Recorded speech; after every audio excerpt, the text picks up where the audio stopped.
Vous savez que le département des Pyrénées-Atlantiques est un département très attractif. Nous avons la chance d'avoir des montagnes à côté, nous avons la chance aussi d'avoir la mer. Mais bon, ce qui fait que nous avons des événements climatiques assez violents. Ce matin, je regardais les actualités, vous savez, je vois les Alpes-Maritimes. En ce moment, ils sont en alerte rouge, quoi. Comme quoi ces événements, ce n'est plus anodin, ça devient de plus en plus fréquent. Donc nous, en tant que responsables de nos collectivités, notre première mission, c'est la protection des biens et des personnes, et donc il faut que nous on soit déjà informés, qu'on soit formés justement par rapport à ces événements, comment on peut y répondre au mieux. Dans nos communes, les maires sont en avant-garde de tous ces phénomènes climatiques et c'est les premiers qu'on identifie, et donc souvent ils sont dépourvus par rapport à de tels événements, quoi, parce que tout le monde est affolé, ils subissent un sinistre, il y a des peurs qui sont là parce qu'on va avoir notre maison inondée, on va avoir un orage de grêle, notre maison a été saccagée, ainsi de suite.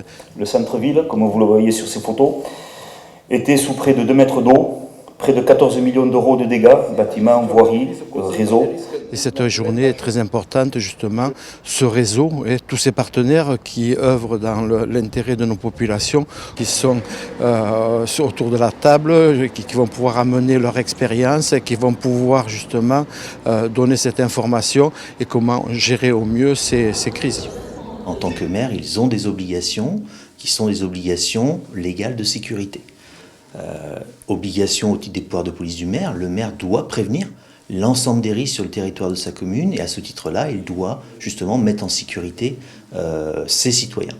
Deuxième obligation, ce sont des obligations particulières de sécurité, et à ce titre-là, la mise en place d'un document d'information communal des risques majeurs, le DICRIM, la mise en place d'un plan communal de sauvegarde, la mise en place d'exercices ou encore de révision de ce document, la désignation d'un correspondant incendie et secours sont des obligations qui sont prévues dans le Code de sécurité intérieure depuis la loi Matra et qui sont des obligations spécifiques de sécurité. À partir du moment où, bien évidemment, on ne respecte pas ces obligations, on s'expose à un risque de responsabilité. Donc, nous avons 2 risques de responsabilité. Le premier risque, c'est le risque de responsabilité administrative, c'est-à-dire qu'ici, on est sur un enjeu financier. On a une personne qui a subi un dommage, qui estime que ce dommage résulte d'une faute du maire dans le cadre de la gestion de ce risque. Et cette personne va demander à être indemnisée. Donc c'est un enjeu avant tout financier, qui là pèse principalement sur la commune. Et le deuxième type de risque, c'est le risque pénal, c'est-à-dire que c'est le risque d'une sanction pour avoir commis une infraction qui a donné lieu à un incident grave, homicide involontaire, blessures involontaires, ou mise en danger de la vie d'autrui. Là, ici, on est sur une responsabilité répressive, comme on dit, c'est-à-dire que le risque, c'est une amende, c'est une peine d'emprisonnement, c'est une interdiction d'exercer une fonction publique pendant un certain nombre d'années.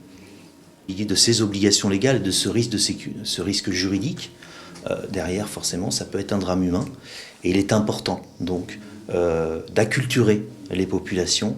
Et quand je dis les populations, c'est l'ensemble des populations, c'est les élus, c'est les agents, c'est bien évidemment les administrés, les citoyens de la commune, justement pour adopter les bons réflexes en cas d'événement majeur sur les territoires de sa commune.